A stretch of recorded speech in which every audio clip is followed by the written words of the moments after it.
Los Hechos de los Apóstoles, capítulo 21. Después de despedirnos de los ancianos de Éfeso, navegamos directamente a la isla de Cos. Al día siguiente, llegamos a Rodas y luego fuimos a Pátara. Allí abordamos un barco que iba a Fenicia. Divisamos la isla de Chipre, la pasamos por nuestra izquierda y llegamos al puerto de Tiro, en Siria, donde el barco tenía que descargar. Desembarcamos, encontramos a los creyentes del lugar y nos quedamos con ellos una semana.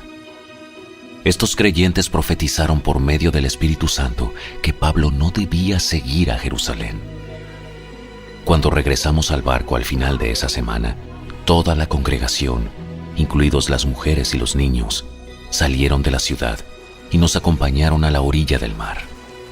Allí nos arrodillamos, oramos y nos despedimos. Luego abordamos el barco y ellos volvieron a sus casas. Después de dejar Tiro, la siguiente parada fue Tolemaida, donde saludamos a los hermanos y pasamos un día. Al día siguiente, continuamos hasta Cesarea y nos quedamos en la casa de Felipe el evangelista, uno de los 7 hombres que habían sido elegidos para distribuir los alimentos. Tenía 4 hijas solteras que habían recibido el don de profecía. Varios días después, llegó de Judea un hombre llamado Ágabo, quien también tenía el don de profecía. Se acercó, tomó el cinturón de Pablo y se ató los pies y las manos. Luego dijo: El Espíritu Santo declara: de esta forma será atado el dueño de este cinturón por los líderes judíos en Jerusalén y entregado a los gentiles. Cuando lo oímos, tanto nosotros como los creyentes del lugar le suplicamos a Pablo que no fuera a Jerusalén. Pero él dijo: ¿Por qué todo este llanto? Me parte en el corazón. Yo estoy dispuesto no solo a ser encarcelado en Jerusalén, sino incluso a morir por el Señor Jesús. Al ver que era imposible convencerlo, nos dimos por vencidos y dijimos: que se haga la voluntad del Señor. Después de esto, empacamos nuestras cosas y salimos hacia Jerusalén. Algunos creyentes de Cesarea nos acompañaron y nos llevaron a la casa de Nasón, un hombre originario de Chipre y uno de los primeros creyentes. Cuando llegamos, los hermanos de Jerusalén nos dieron una calurosa bienvenida. Al día siguiente, Pablo fue con nosotros para encontrarnos con Santiago, y todos los ancianos de la iglesia de Jerusalén estaban presentes. Después de saludarlos, Pablo dio un informe detallado de las cosas que Dios había realizado entre los gentiles mediante su ministerio. Después de oírlo, alabaron a Dios. Luego dijeron: Tú sabes, querido hermano, cuántos miles de judíos también han creído, y todos ellos siguen muy en serio la ley de Moisés. Pero se les ha dicho a los creyentes judíos de aquí, de Jerusalén, que tú enseñas a todos los judíos que viven entre los gentiles que abandonen la ley de Moisés.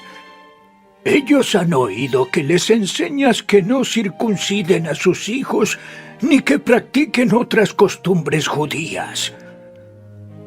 ¿Qué debemos hacer? Seguramente se van a enterar de tu llegada. Queremos que hagas lo siguiente. Hay entre nosotros 4 hombres que han cumplido su voto. Acompáñalos al templo y participa con ellos en la ceremonia de purificación. Y paga tú los gastos para que se rapen la cabeza según el ritual judío. Entonces todos sabrán que los rumores son falsos y que tú mismo cumples las leyes judías.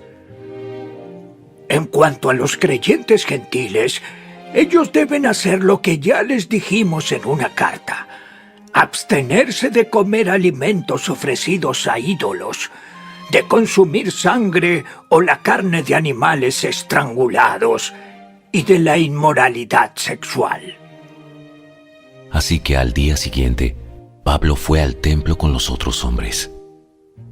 Ya comenzado el ritual de purificación, anunció públicamente la fecha en que se cumpliría el tiempo de los votos y se ofrecerían sacrificios por cada uno de los hombres. Cuando estaban por cumplirse los 7 días del voto, unos judíos de la provincia de Asia vieron a Pablo en el templo e incitaron a una turba en su contra. Lo agarraron mientras gritaban: ¡Hombres de Israel! ¡Ayúdennos! Este es el hombre que predica en contra de nuestro pueblo en todas partes y les dice a todos que desobedezcan las leyes judías. Habla en contra del templo y hasta profana este lugar santo, llevando gentiles adentro. Pues más temprano ese mismo día lo habían visto en la ciudad con Trófimo, un gentil de Éfeso, y supusieron que Pablo lo había llevado al templo.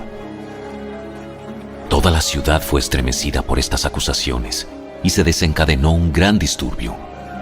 Agarraron a Pablo y lo arrastraron fuera del templo e inmediatamente cerraron las puertas detrás de él. Cuando estaban a punto de matarlo, le llegó al comandante del regimiento romano la noticia de que toda Jerusalén estaba alborotada. De inmediato, el comandante llamó a sus soldados y oficiales y corrió entre la multitud. Cuando la turba vio que venían el comandante y las tropas, dejaron de golpear a Pablo. Luego el comandante lo arrestó y ordenó que lo sujetaran con 2 cadenas. Le preguntó a la multitud quién era él y qué había hecho. Unos gritaban una cosa y otros otra. Como no pudo averiguar la verdad entre todo el alboroto y la confusión, ordenó que llevaran a Pablo a la fortaleza.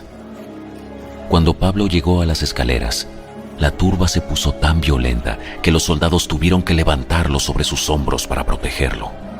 Y la multitud seguía gritando desde atrás: ¡Mátenlo! ¡Mátenlo! Cuando estaban por llevarlo adentro, Pablo le dijo al comandante: ¿Puedo hablar con usted? ¿Hablas griego? ¿No eres tú el egipcio que encabezó una rebelión hace un tiempo y llevó al desierto a 4.000 miembros del grupo llamado Los Asesinos? No. Soy judío y ciudadano de Tarso de Cilicia, que es una ciudad importante. Por favor, permítame hablar con esta gente. El comandante estuvo de acuerdo. Entonces Pablo se puso de pie en las escaleras e hizo señas para pedir silencio. Pronto un gran silencio envolvió a la multitud y Pablo se dirigió a la gente en su propia lengua, en arameo.